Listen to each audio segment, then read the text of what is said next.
If you own Intel or AMD, this video is for you. I own both of those. And so when I saw this, it got my attention because there is possibly a new AI chip threat to their business.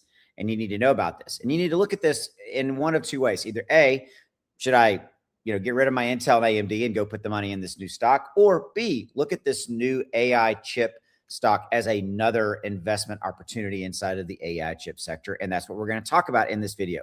So let's get into this. Let's reveal what I've got to share with you. And by the way, stick to the end because I've got another AI stock at the end of the video. Has nothing to do with chips. It actually is in the power production side of it. And you're going to want to see that as well. Okay. So ARM Holdings is a longtime AI chip designer, and they're actually now going directly at Intel and AMD from a competitive standpoint. Okay. And so how I look at this is I think there's an opportunity here. I mean, look, let's call it what it is.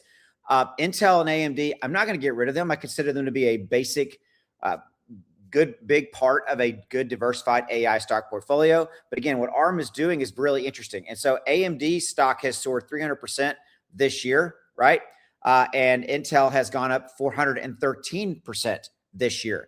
Both of them have returned really good, really good returns on those investments. But again, let's look at ARM and see what is going on here. Okay, so Intel's chips have always exceeded demand. So let's talk about we've talked about this context of ARM in the context of Intel and AMD and how big they're doing and how well they're doing, and if ARM is going to take away market share from them. Okay, so Intel cannot even meet demand right now, right?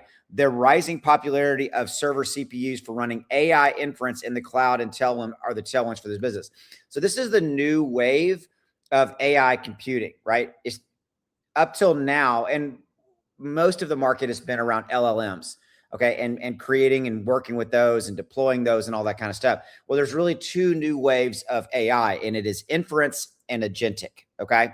And Intel's chips are specifically very, very good in the inference space. So ARM is going to possibly pose a major challenge to AMD and Intel's juggernaut. Remember, historically, ARM has been they designed the chip architecture and intellectual property, the IP, and then they licensed to customers like NVIDIA, Amazon, Microsoft, Apple. That's their historic business model. Well, they could continue to do that, right? But they're now also going to get into actually manufacturing themselves. And by the way, they get a royalty from everything that, NVIDIA, Amazon, Microsoft, Apple ship. Okay. So again, there's the chart. Looks really, really good. Last year, you can see started at 122, currently trading at, if I can get there, at 228. Okay. So as I said, in the red right here, ARM is changing its business model. It will not just license its IP and take royalties, which it'll continue to do. It's making its own chips. Okay, so it's the first time that they're doing it in the 35-year history by producing their own silicon. They're targeting the agentic AI and inference markets, which require energy-efficient computing solutions. And here's what's interesting.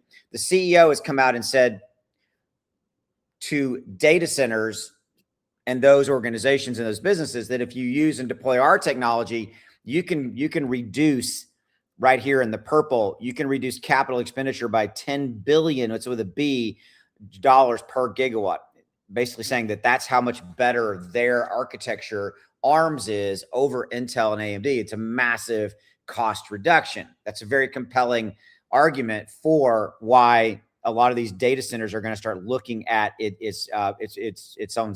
It's the silicon from ARM. Okay, so ARM sees more than $2 billion in revenue over the next couple of fiscal years. That's double the revenue it originally anticipated when it announced its AGI CPU. Customers seem to be quite interested in this, very, very much. Okay, so the energy efficient nature of the ARM architecture explains why shipments of chips designed with it have been growing much faster than those chips designed with the x86 architecture. The x86 architecture is Intel and AMD's architecture. Listen to this. According to market research, sales of x86-based CPUs grew by an estimated 40% in 25, lower than the 64% growth anticipated for non-x86 chips, which is the type of chip that ARM is going to create.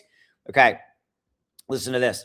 Counterpoint research estimates that ARM-based chips will account for 90% of the custom CPUs deployed in AI servers by 29. What does that mean? That means that a lot of these data centers are going to switch to that ARM-based chip. That's a massive opportunity, right? Okay. The research firm notes that the broad-based adoption of ARM silicon architecture by hyperscalers will drive the shift away from x86 processors. x86 processors are the type that the Intel and AMD make.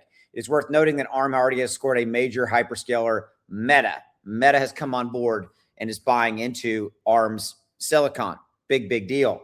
Okay. It also has companies like OpenAI, Cloudflare, and Cerebras as its deployment partners as well. Okay. So the CEO of ARM believes that the company could generate annual revenue of $15 billion by 2031, up from basically nothing in fiscal 26. But here's where it gets interesting. As a fellow AMD or Intel investor, should you be worried about this? Should you be like, oh my God, everything you just said, Austin, it sounds like they're going to steal the market away from Intel and AMD. And that is not the case, okay? Which I think paints the picture of why you should still hold that Intel, that AMD, 300, 400+% returns so far, and look at investing in ARM, because it is, again, going to be some significant stats around the adoption of their silicon, okay? So ARM expects to sell $2 billion worth in 27 and 28, all right? Now, Intel, meanwhile, generated $5.1 billion from its from this same segment just in Q1 alone, okay? Up 22% from a year ago. So you can see just in the last quarter, Intel has done over $5+ billion. ARM expects to sell $2 billion in the next 2 years, 27 and 28. So you can kind of look at the disparity there. Now, again, remember, we're painting the picture of why you should maybe look at maybe adding ARM to your portfolio. Okay, continue on. AMD's data center segment shot up by 57% year over year in Q1 to $5.8 billion. So AMD actually did more in revenue in Q1 versus Intel. AMD and Intel they're leagues ahead of ARM as it relates to revenue, right? But again, I think where we need to land the plane is to say, hey, look, Intel, AMD, not going anywhere, massive revenue streams. Companies are not going to just completely throw away their silicon. They're not. But you need to look at what ARM is doing, and that it is a disruptor in this market. And we also have to realize and remember that a lot of these data centers and these hyperscalers are going to be looking for how they can reduce costs in any way. And ARM CEOs come out and said per gigawatt, $10 billion reduction in cost of using their silicon, their architecture versus AMD or Intel. Interesting, right? So add this one to your portfolio as far as look at what the, look at if this is one that you want to add. The ticker is ARM. That is ARM, and take a look at it. I promise you at the top of the video, other AI, it is NuScale Power. There is a $1.75 trillion opportunity in front of them. Go give them a look. I'm going to give you the ticker. NuScale's ticker is SMR. You can see it right there, NuScale Power. Look, you always need to look at all different components of the stack here, okay, of the AI stack. And a lot of people forget power, okay? I have a really good friend of mine who actually works for one of the larger nuclear, clean energy nuclear power generators out there. And he was telling me, like, again, and we kind of know this, but personally, he's seen like, Meta and Amazon, they are building their future data centers on the properties of these big nuclear facilities. Because again, nuclear facilities usually are our kind of way out kind of in the country, if you will. They're not away from major cities. So there's a lot of land to be, to be used. And a lot of these hyperscalers are building these data centers basically adjacent to these nuclear facilities.